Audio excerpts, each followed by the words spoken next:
If you lived in ancient Greece and were unable to pay your debts, the system came down pretty hard. Your creditor could put you and your family into debt bondage and force you to work however he saw fit until your debts were paid off or you died. Today, thankfully, in the vast majority of the world, debt slavery is a figure of speech as opposed to, well, real slavery. But the stress caused by mounting debt can still feel like you're dragging along a ball and chain. Massive medical bills, spiraling credit cards, out-of-control student loans can make the strongest among us weak at the knees. If only there was some magic phrase you could just shout to make it all disappear. I declare bankruptcy!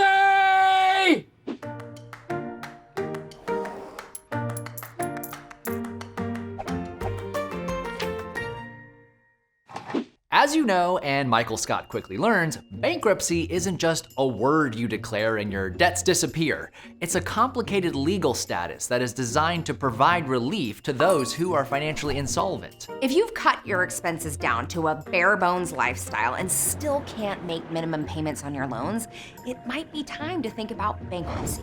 That relief can seem like a life preserver when you're caught in a rising sea of debts, but how does bankruptcy work? What are the risks? And can it really make all of your problems disappear?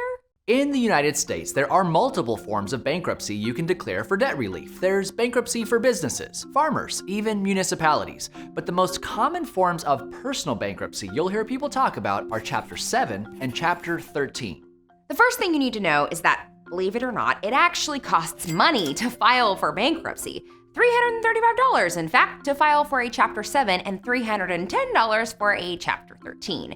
If you choose to hire a bankruptcy lawyer, you will also be responsible for paying the lawyer's fees, which will likely be somewhere between $1,500 and $4,000, depending on which kind you file for and the complexity of the case. Chapter 7 bankruptcy is a liquidation bankruptcy where non-exempt property is sold and used to pay off your debt. It's generally meant for people with limited incomes who do not have the ability to pay back all or some portion of their debts. But the government doesn't just allow anyone to file for it. First, you must pass the Chapter 7 means test. The easiest way to pass is if your annual income is below your state's median. This number usually falls between $40,000 and $70,000, again, depending on your state. You can find the specifics for each state here. If your income isn't low enough, you might still be able to pass the test by proving you don't have a lot of disposable income.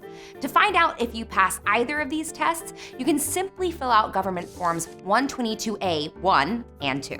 If you qualify, the court will decide what is up for grabs to sell off. But states usually have a list of personal property exemptions, such as a basic vehicle, some equity in your home, even cash you've got in your bank accounts and retirement savings.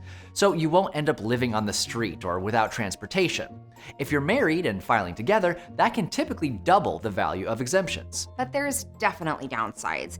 You won't be allowed to use credit cards for quite a while, maybe years. And those student loans you hate, yeah, the lenders will have to stop harassing you with calls, but they're not going anywhere. Unfortunately, student loans are not eligible for forgiveness. If you can't meet the requirements of Chapter 7, you might want to check out Chapter 13, also known as reorganization bankruptcy. Your property is not sold when you file, but you will be required to complete a 3 to 5 year court-mandated payment plan. If you play by the court's rules and don't miss a payment, any unsecured debts that remain after that time period, like credit cards and medical bills, may be discharged or forgiven. To be eligible, you have to have regular income, unsecured debts under $394,725, and secured debts under $1,184,200.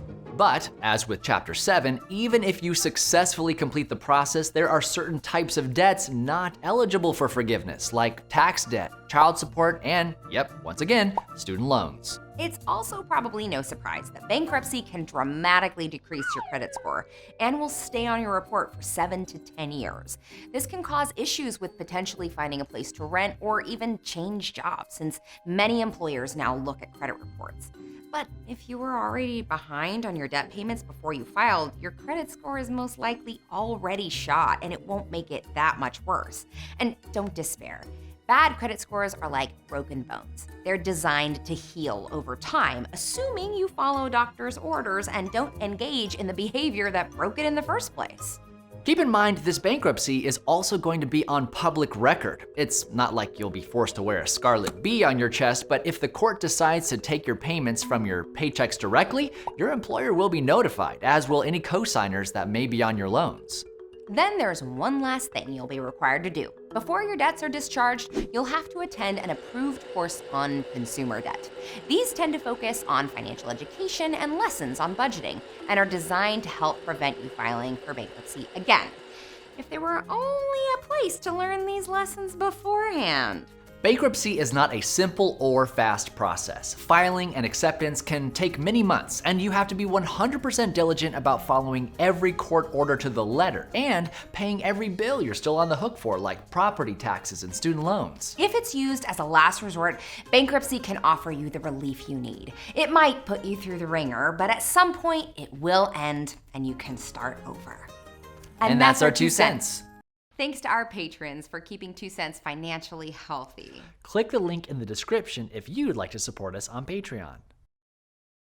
If you or someone you know has gone through personal bankruptcy, what do you wish you had known beforehand? Let us know in the comments.